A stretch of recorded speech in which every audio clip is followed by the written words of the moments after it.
We must adapt, we must be flexible and adaptable to the changes that we face as a species, as individuals within our governance, and how we participate in society, to accept the changes and work with them fluidly and not hang on rigidly to the past and what we think a human is supposed to be.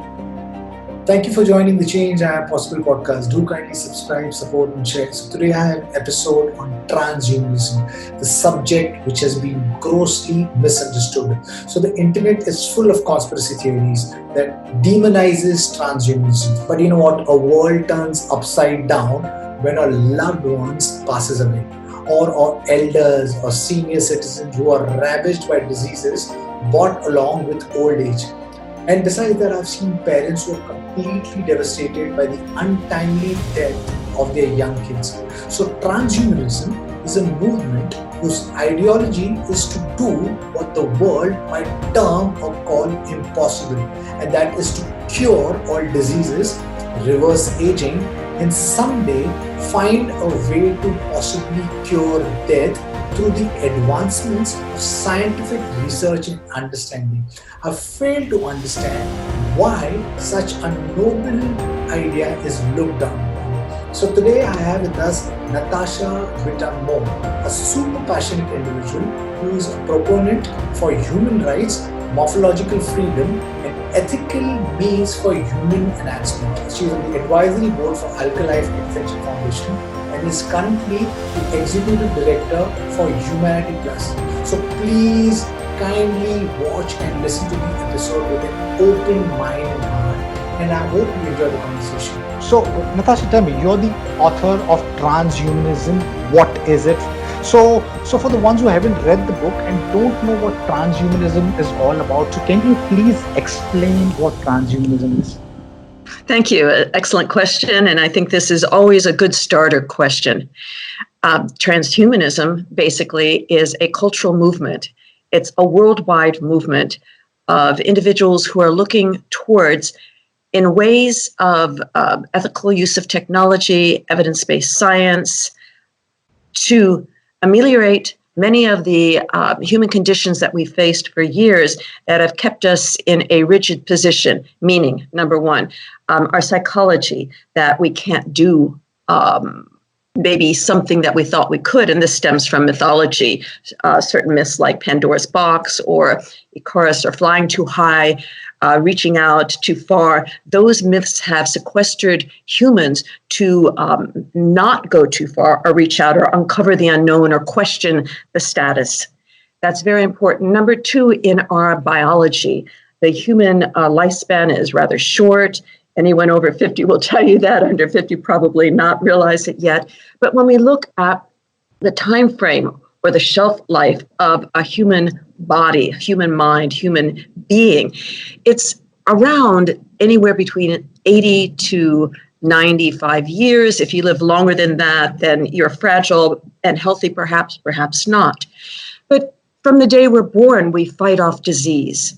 And it's an ongoing process to continually be warding off disease and the finality of death. So in our biology, the transhumanist perspective there is we can ameliorate some of the cellular damage, some of the genetic blueprint of each person and our species in transcending that shelf life to live a longer, healthier life. Other areas are certainly important, but the two basic areas are the cognitive reasoning, our mind, who we are, our personal identity, the purposefulness of a human in life, and how we live our life, our existence. And that stems from the philosophy of transhumanism, where the movement practices the philosophy. But basically, if you look at the philosophy, and I'll read it to you from the book that you mentioned. Thank you so much for mentioning it. It's a short starter book. And I wrote this because I had a longer book, The Transhumanist Reader, which I'll hold up for you right here. And this is more an academic book. And there's 42 authors in it, very high-end academics who are thought leaders in their respective fields. But I'll just read you this. To explain the philosophy of transhumanism is not a daring, it can be daunting. From the philosophical worldview to the ever-growing global movement, differing transhumanist perspectives have taken shape. Nonetheless, the core ideas and central themes, purpose, and goals that give transhumanism its fundamental identity have not changed and continue to be more valued aspects of the theory. Now, you might say, so what does this mean? This means, bottom line, that humanism stems from more of a secular view of humanity's existence, apart from religious or spiritual views. But transhumanism does not necessarily negate religious or spiritual views. It's just not based on them. Okay, then you might say, well, what about political views? Well, transhumanism is not founded in any one political perspective, because as a global movement, there are so many political perspectives. And to say there's only one, or you must follow this reasoning, would be unhealthy and illogical. So with that in mind, we would look more towards the fundamental values within the political spectrum. Human rights, morphological freedom, the ability to augment one's body, to enhance or not to enhance, certainly ethical use of genetic engineering and stem cell therapies and gene therapies, et cetera, for a healthy, longer life. So in a nutshell, the transhumanist perspective is to see the human be a healthier, longer living individual as we continue to evolve and within the ecological environment here on Earth, and as we move out into space and live in various habitats. Lovely. So of what I've got of it, you saying it's basically a man-machine convergence. It's healthier, longer life, right? Everything sounds so good, but somehow there's a lot of negative media around transhumanism. So do you see that maybe the communication has not been precise, or there has been some misinterpretation of what transhumanism means? Maybe is that a drawback because of the larger negative media in the public domain at this point in time? I think so, but let's take a look at that. We have to place that negative media, periods, there are epochs of the negative media, it comes and goes based on what technology is around us, what's going on in the world, and certainly the bioethicists, the machine ethicists, the ethicists that come in and try to push our thinking in certain directions based on maybe their moral theories or values. So let's take a look at one example, and I think this will set it apart. In the 1990s, transhumanism became very popular, and it was largely developed within the kind of the academic sector and the innovators, entrepreneurial sectors, largely in stemming from England with Max Moore into Silicon Valley with a number, Eric Drexler and Marvin Minsky, and looking at MIT, the different universities that were involved. So when we look at the earliest ideas of transhumanism as a modern movement, we'd have to look at what was going on at that time. Well, computers were just starting to go onto the internet, so we started to get into encryption. Then personal identity became very important to think about, because we were dealing with the machine and the zeros and ones and digitality. And then genetic engineering was coming into the marketplace, and people were learning more about biotechnology. And the acronym became known as NBIC, Nanobioinfocogno, which was used by many different political organizations, largely the George W. Bush's here in the United States Presidential Bioethics Committee, who claimed, and they were the first to claim, that transhumanism was the world's most dangerous idea. But let's break that apart. And here's where the explanation comes in. If you look at that committee, they were all white male Christians. And they had a moral responsibility to their particular perspectives based on their moral theory of divine command. And the outpouring of that came into something called the X factor. And there is no X factor, that we humans have an X factor somewhere in our being, that if we were to do any type of gene therapy or modifications on the body, genetic engineering, et cetera, with biotechnology, that we would somehow remove that undefined, unseen X factor, and we would no longer have human dignity. Well, that is a far reach in the first place. So that's the type of arguments that got a lot of press late 20th century that sent out a bad public message about transhumanist thinking, transhumanist objectives, transhumanist agenda. And it's simply impossible. There's too many moral theories. You can't break it into just one based on your religion. But certainly I respect their views. It may not be my view, but I do respect their views, just like it's very important, and it is part of the transhumanist practice, let's say, to understand and respect diversity and multiplicity, that we're all different, but we have one common goal. And I think everyone shares it: to save the lives of our loved ones and our extended family. That's on our minds on a daily basis, especially during this COVID-19 period of the pandemic. We're looking at it as not just as individuals, we're looking at it as countries, as sectors, as continents, as a planetary ecology of health and well-being. And we're seeing some of our foibles. We're in this condition largely because we have not had more of a masterful understanding and control of our biology and its vulnerabilities. And an analogy there will be in cybersecurity, looking at network engineering. The goal of network engineers and technology forensics and cybersecurity is to do vulnerabilities testing, penetration testing, to see where the vulnerabilities are in not only personal data, but in corporate data and governmental data. And that's what they do as a career: find those vulnerabilities and help patch them. We need to do that with our own cellular structure, through our own biology. So it got a bad name because of things like that, but it also, it was up against the postmodernist agenda in academics. And the postmodernist agenda was pushing the cyborg theory in feminist studies and in the social sciences and whatnot. Well, in academics, which is another area like politics that is very strident and, it's like hitting a wall.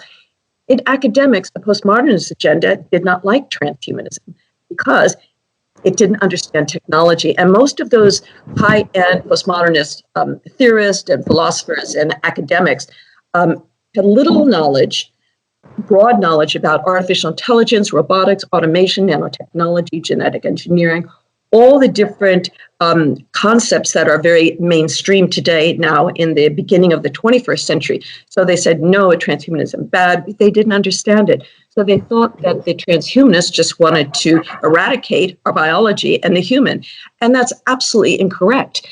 The transhumanists early on and continue to be advocates for ethical use of technology, to use artificial intelligence to help us better reason and understand large data. Right. So yes, like you, I believe that technology right now is growing so fast, and I think it's inevitable that we need to leverage these tools, which is, if we take help, we will kind of truly evolve as a species, right? So you have signed up for cryonic preservation, right? So can you explain to my audience what cryonics is? Cryonics is a practice. It's a medical, scientific, technological practice that picks up where today's medicine leaves off. For example, if you're sick and you're in the emergency room, or you go to the ICU, the intensive care unit, and the doctor comes up to you and says, I am so sorry. We have done everything within our power. We've used all of our skills, all of our medical prowess. There's nothing more we can do. You can either remain in the hospital or go home and help your loved one die. Well, the doctor could come in and say, we've done everything possible with today's technology, our medical sciences, everything at our hands. You can either go home and prepare for death, or you can go into cryonics. Cryonics is a method that uses high-level technology and evidence-based science to suspend your body and your brain in a vitrification state, which is not a frozen state and not a normal state. It's in that vitrified state to protect the cellular structure from damage when it gets too cold. And it suspends the person in that state, in the chronic state, until the time when technology can revive the person back to life. Right. So So when do you see that happening? For example, if somebody cryopreserves himself at this point in time, what's the timeline that you're looking at? Maybe, you could revive a cryopreserved person. all right, And you're also, I'm so very sorry for interrupting, and you're also the sorry. advisor for Alka Foundation, and your husband happens to be the CEO of Alka Foundation, right? Yeah, he's been this.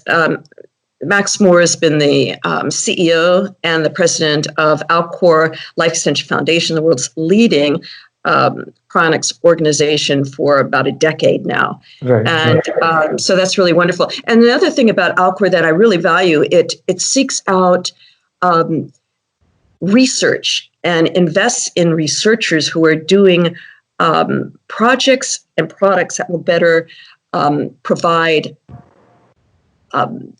a more solid suspension, like a cryoprotectant, high-level cryoprotectants.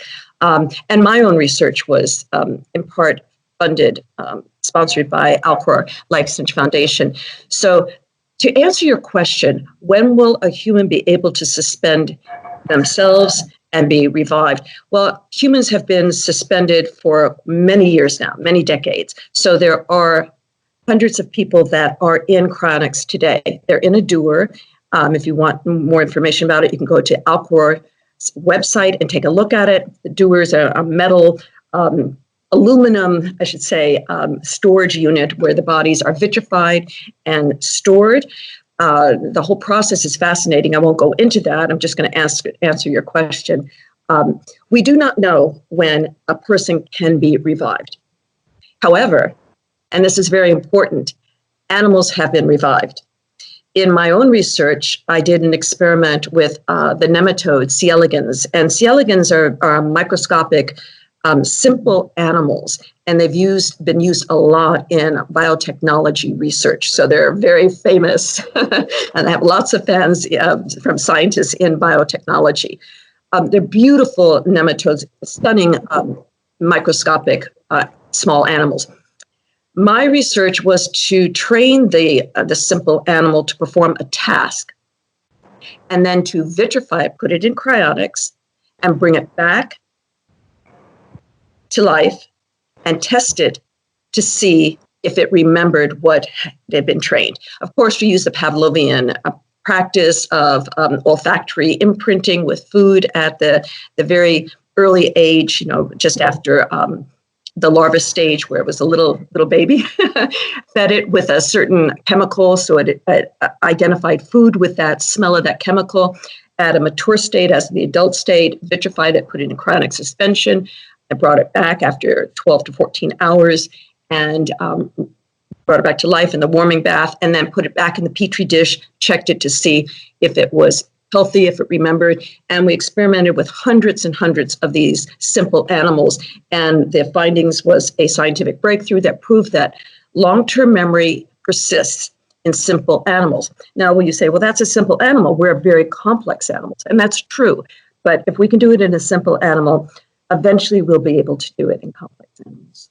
Completely. So yes, I do agree to that. In fact, I think back in 2018, somebody had taken the neuronal data of a C. elegans worm, which is somewhere around just 320 odd neurons, and they kind of like uploaded the entire the structure, the cognitive structure of a C. elegans worm onto a network, yes. right? And when they was stimulated, they behaved exactly how they would have behaved, Yes. So yes, in theory, I mean, if you can actually either upload the cognitive structure of a C. elegans worm onto a computer. Maybe someday you could obviously be creating brain and computer interface and maybe uploading the entire cognitive structure of a human. And when you said that you can actually vitrificate, freeze it, and then bring it back, I'm sure in theory you can also then do it to a human being, right? So you do whole body cryopreservation and neurocryopreservation.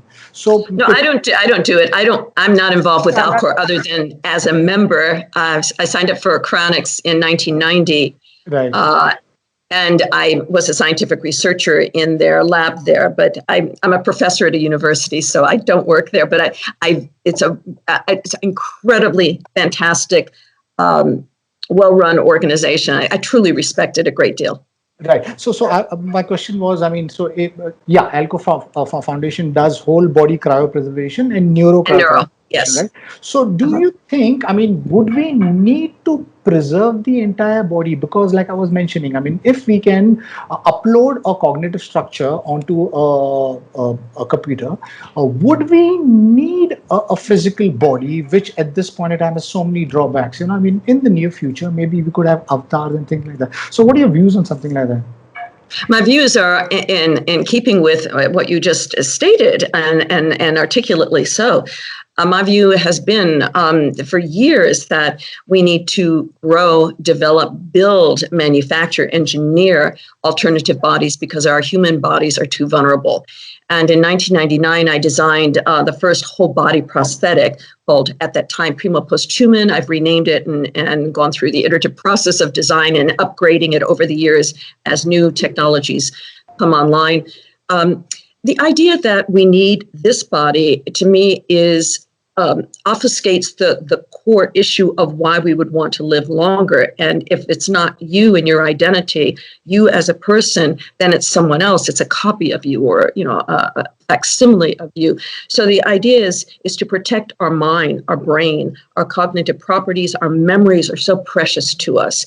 And the body, the vehicle that we exist within, doesn't necessarily have to be the body we were born within. And most of us go through some kind of surgical procedure where we have stitches, or maybe dental work, or ocular work. If you have cataracts, you'll have false lenses put on, which I have. We have replacement parts. So if we replace the entire body, that seems like a logical process. So it gets into the issue, and this is where there's a divide in thinking, rationale on it. What does the brainstem have to do? What does the whole cognitive process, the functionality of the brain, have to do with the brainstem as it goes into the central nervous system, from our frontal lobe down to our spine? What is that communications grid, and how important is it? And is any of that information within that communication grid of the spine necessary for our memories? And within that, our perceptions. So we have hearing, we have audio, we have olfactory, we have visual, we have kinesthetic, we have all these different perceptions that help us as animals be aware of our environment. And that's very important to our survival, just like any animal. So what happens if we have more of a computational system, or what if we have a more engineered mechanical system that we exist within? How would we adapt our senses with that? And I think it's not a big leap in thinking when you consider virtual reality, the gaming industry, all the different formats that we're currently existing in. We adapt to them. And now most of us professors and teachers throughout the world are online. And so we went from the classroom working in real time with students and being those mentors and educators to where we're 100% online now during this pandemic. So we've all had to adapt, but we'll continue adapting. And I think the one takeaway of this pandemic is we've had to adapt quickly and for survival. And those who are not adapting, we're seeing this divide happening, and it concerns me a great deal. So I think that the general core idea of transhumanist thinking and transhumanism is we're continuing to evolve. We must adapt. We must be flexible and adaptable to the changes that we face as a species, as individuals within our governance, and how we participate in society, to accept the changes and work with them fluidly and not hang on rigidly to the past and what we think a human is supposed to be. Right. Yeah. So change comes very difficult, right? I mean, we are not very adaptable as a species, right? Right. Right. So, but do you think that COVID-19 could be just that force of nature which could drive us to kind of look at these new technologies and say, oh, we need to actually look at virtual reality, because virtual reality says that you can do remote work, remote healthcare, remote education. Then there are these autonomous vehicles which you could do, or autonomous drones which could do contactless delivery and things like that. So do you see COVID-19 push driving the conversation of adoption of new technology? It seems so strange to find anything good about something so horrific and horrible and daunting. But Right. there is always a silver lining in every hardship an individual faces or a society faces. There is some silver lining that comes out of it. And whether that's happenstance or whether that's human nature to find it and deliver it, I don't know. But let's just say it is human nature to find it and deliver it and learn from it and expose it and polish it off and put it out there as a stepping point. I think that is what we will see. And I think that is what we are doing. Right. So you're the executive director at Humanity Plus. So can you talk about the organization and its agenda? Yes, certainly. Humanity Plus is the world's largest transhumanist organization, and its goal is to help educate the public about technological advances, ethical use of technology across the sectors I already discussed and the technologies I've already discussed, and to support evidence-based science. There's a lot of science out there about genetic engineering, stem cells in your face makeup, stem cells in your toothpaste. Here's stem cells here, here's stem cells here. Not so.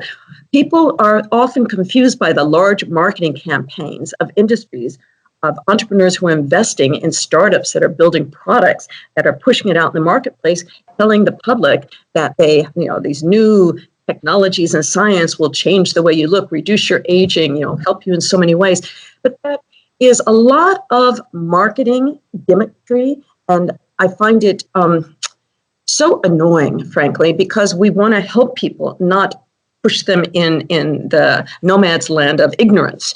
So that is a goal of Humanity Plus, is to help educate people about reliable sources.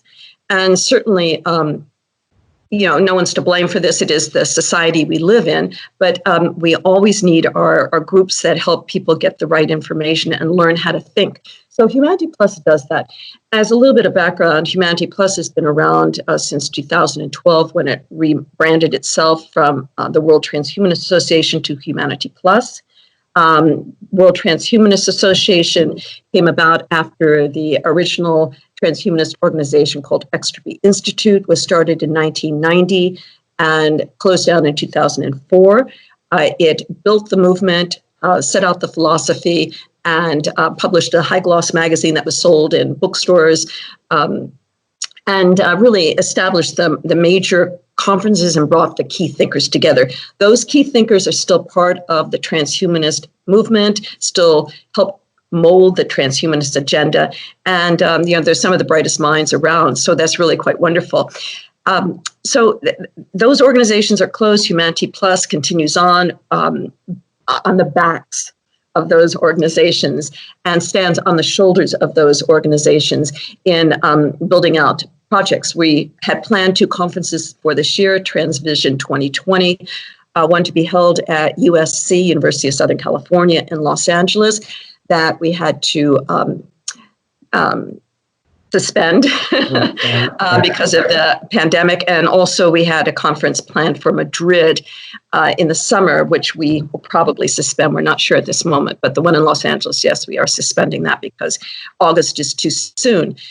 So we're looking at projects right now. We're going to have a film competition, short, quick, snappy films, sending out positive messages about the future and putting them together through the lens of transhumanism, of course. So that'll be a competition. A couple of years ago, we had the blockchain competition with a $5,000 award, I should say, reward. I guess you could call it a reward. But we like to bring people together and celebrate our humanity and look to find ways to help build out the future. Yes. Right. So I mentioned Aubrey de Grey because Aubrey de Grey, David Sinclair, Google's Calico, Peter Diamandis, Human Longevity, and so many of these other people are actually working on possibly age reversal. And there are people who are actually saying that death is a disease which could be curable. So do you see that as a possibility, anytime soon?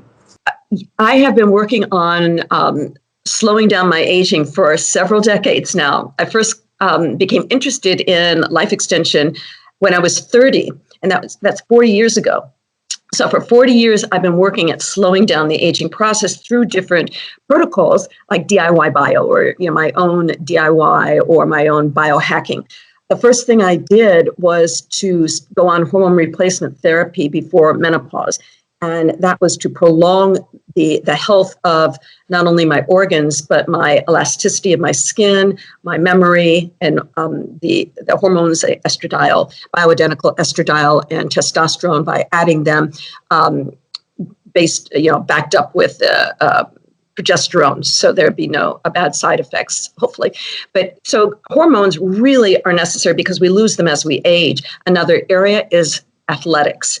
You don't have to be very athletic like I enjoy being, but you can exercise, keep moving, keep your body moving, and those muscles, ligaments, tendons, and joints lubricated. Very important.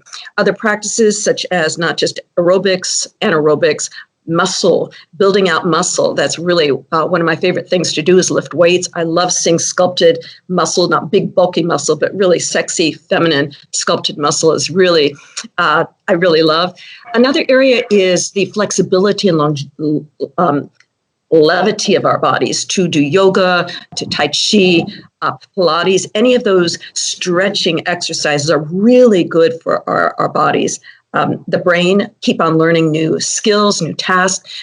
One thing I practice is rapid skills acquisition. I also teach a course in rapid skills acquisition, but I love doing it for myself, where I learn a new skill. I have to learn one new skill a week. And usually to excel at a skill, you need 100 hours. But if you want to rapidly learn a skill, you need probably 20 hours. I think that in 5 hours, you can learn a new skill, whether it's Skyping or using Zoom or how to write a poem, or any of these things, not necessarily learning a language. You will not become excellent at it unless you practice it a lot, but at least learning it, unpacking that skill, really keeps the mind agile, so that those cognitive properties are to exercise the brain and not let it slow down, and keep that up. So those are things that I practice in my life, that for the longevity escape velocity, that's the term I was looking for.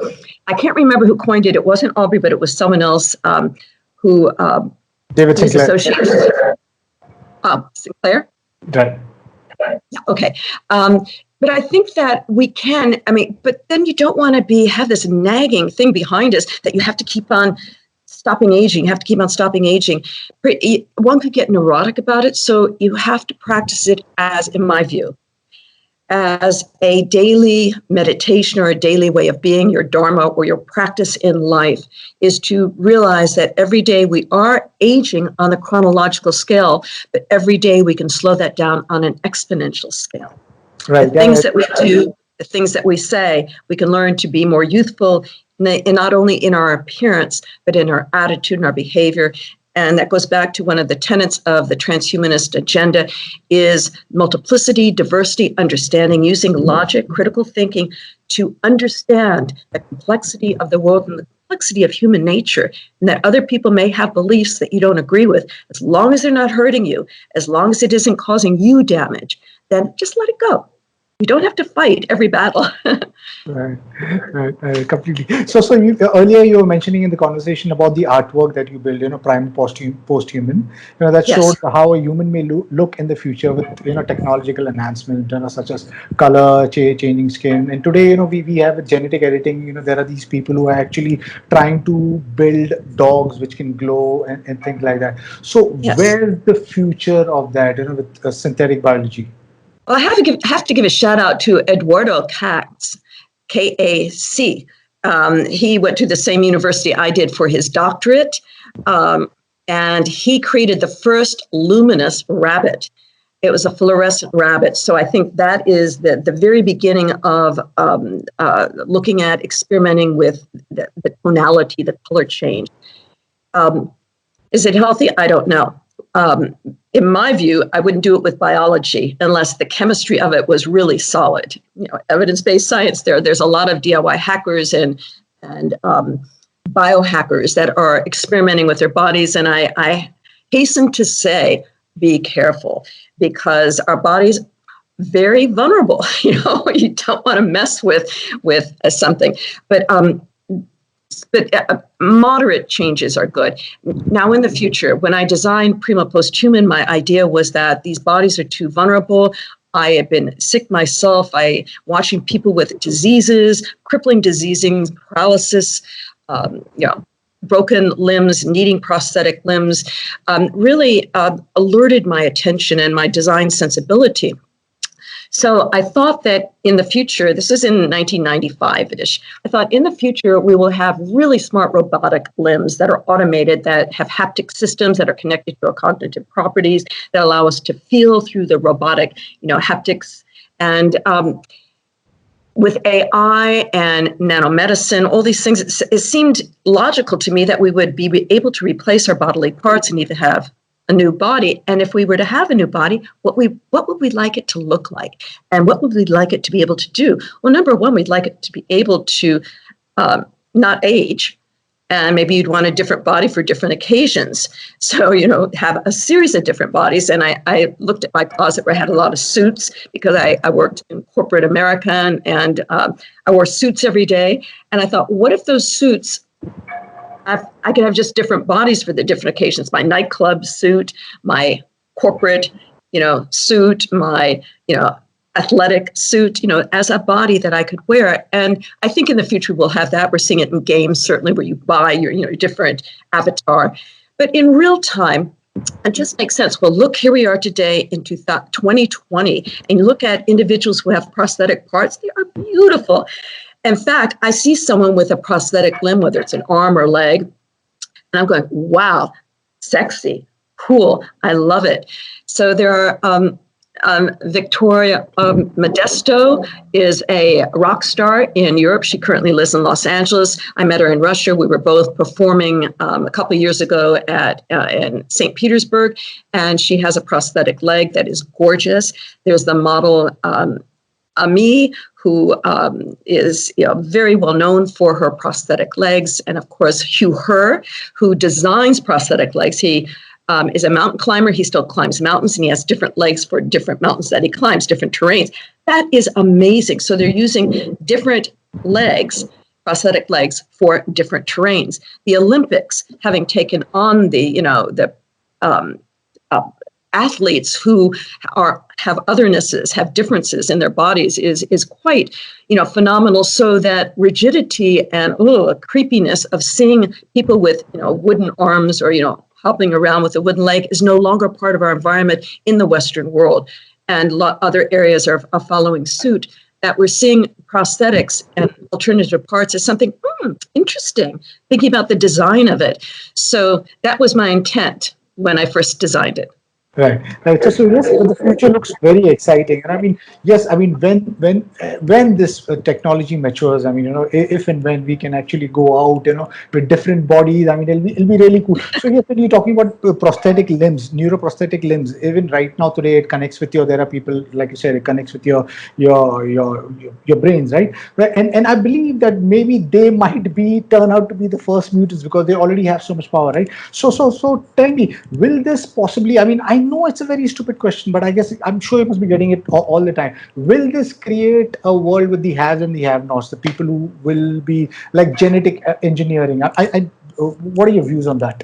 My views on the haves and the have-nots stems back from my view in reading anything from history. Throughout history, time immemorial, there have been haves and have-nots. Today, the haves and have-nots are not as far apart as in the early times. You consider the pharaohs in Egypt, the haves. They had a lot, buried themselves with their gold and artifacts. When you think about what they put in their tombs, and then the people, their slaves that had to drag, those big stones to build the pyramids. You think of that slavery, hard work, and then you take a look at different countries and different eras throughout the world, even during the period of the Greeks and the Romans, going through the Crusades, through slavery, looking at women's slavery too, slavery all throughout the world, not just in the United States, but slavery has been in the world for eons. So today, slavery is considered something bad in most areas of the world. Of course, it can be still done in other areas of the world, but it's frowned upon. We protect our animals, elephants, the ivory tusks.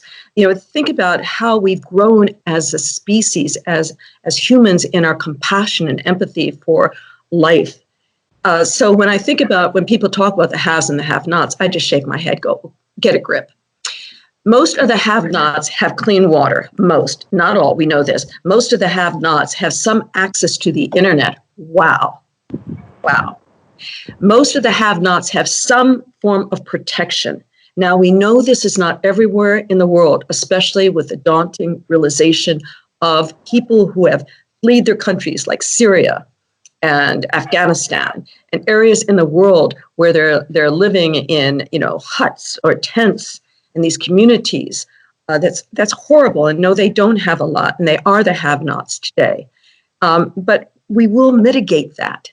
We're learning through this pandemic how to mitigate some of these issues, as you were saying, the silver lining. So when I think about the haves and the have-nots, I see it as a diminishing reality.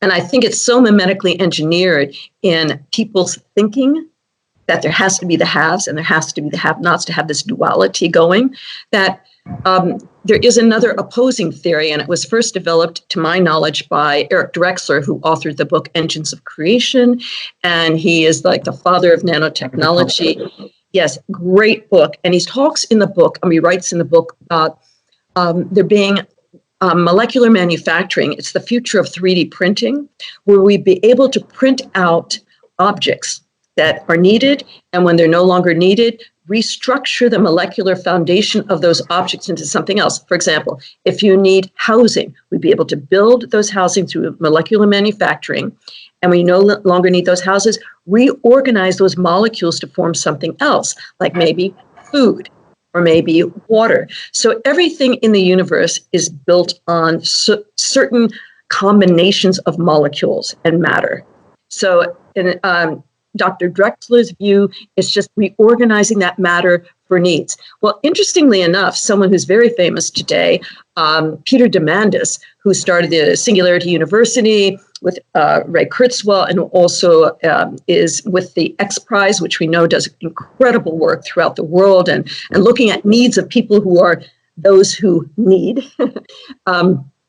And looking at space exploration and so many different projects. Well, Peter Diamandis has been marketing this idea of abundance for all, and it's built on Eric Drexler's molecular manufacturing concept.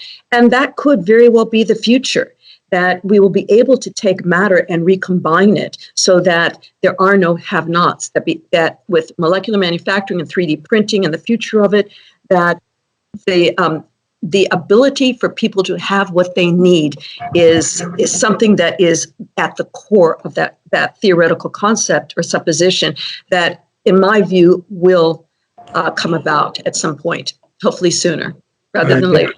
Right. Yeah, I think nanotechnology, is one of the most fascinating technology. If and when we can manipulate matter, I think.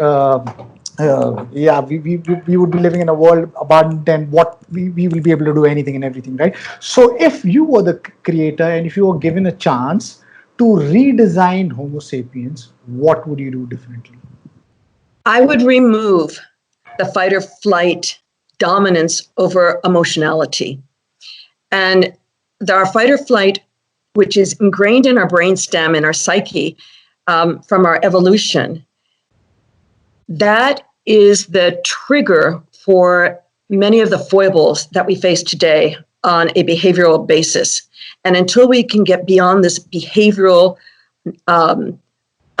wall, we won't be able to get to the next step in our evolution. So that behavioral wall is the trigger for envy, jealousy, hate, anger, pessimism, can't do, all the different psychological factors and behavioral manifestations that keep us sequestered to this myth that we can't succeed, that we can't do well, that we can't. So if we could get beyond that, I would have redesigned the human cognitive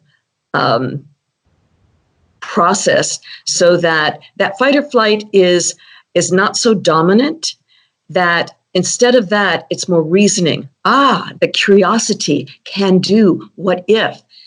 With logic, you can't have just absolute creativity without critical thinking. So I think that they would have to be in parallel.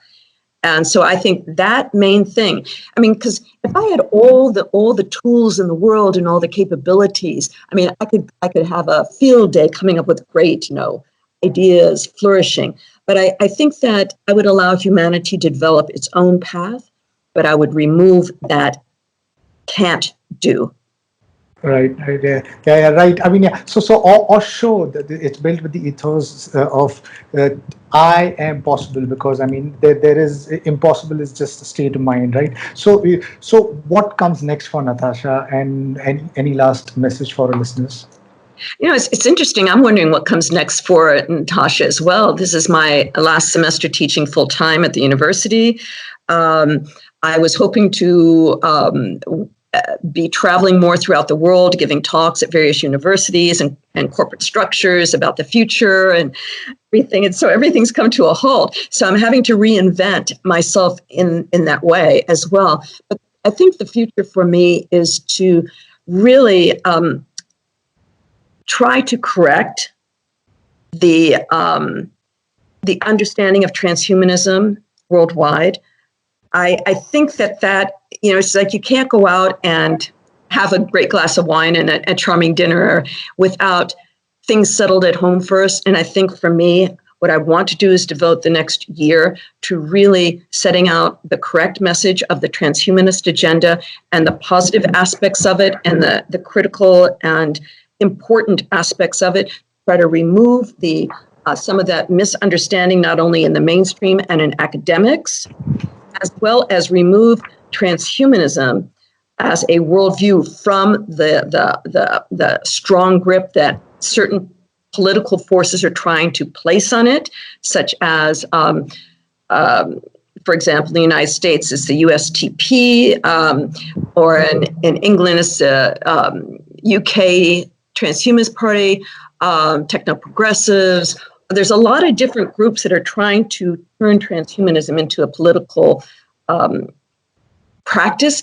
It can be, but that's not the core of it. So I think that we need to pull the philosophical worldview back to where it originated and where it can grow and flourish, and that is to help humanity overcome our human condition and learn to apply creative and critical thinking to help solve problems at an individual basis, a societal basis, and a global basis for the benefit of our species and the longevity of our species. Lovely. As we continue to evolve. Lovely. Thank you, Natasha. It was a pleasure talking to you and getting to know about transhumanism, and your passion comes through. I really appreciate you giving us time. So to my listeners, if you like what you see, please press the subscribe button. Like always, this is about building a community. So I will have all the details of Natasha down below so you can reach out to her, because this is about building a community. And like you said, it's about spreading the positive aspect of transhumanism, I mean, and if the world gets to know about it, I think, when you merge with technology, I think it's only we're going to move forward. So thank you, Natasha. Thank you so much. The Awesome Podcast. Really appreciate it. Thank you. Bye. Thank you. Bye.